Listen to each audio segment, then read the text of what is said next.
ভুল করেও শিবলিঙ্গে এই 4টি জিনিস নিবেদন করা উচিত নয়, না হলে আপনাকে মহাদেবের কোদের সম্মুখীন হতে হবে।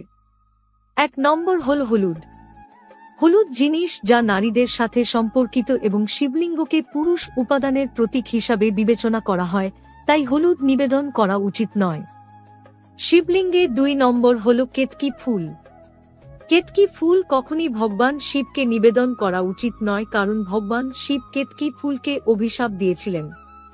3 নম্বর শিবের পূজায় তুলসী কখনই নিবেদন করা উচিত নয়, কারণ এটিও অভিশপ্ত ছিল ভগবান শিবের দ্বারা। 4 নম্বর, এটি জেনে রাখুন। এটি জানার আগে মহাদেবের সমস্ত ভক্তেরা অবশ্যই হর হর মহাদেব লিখিন। 4 নম্বর, কুমকুম এবং রোলি। শিবলিঙ্গে কুমকুম এবং রোলি নিবেদন করা হয় না, কারণ শিবলিঙ্গে নিবেদন করা অশুভ বলে মনে করা হয়।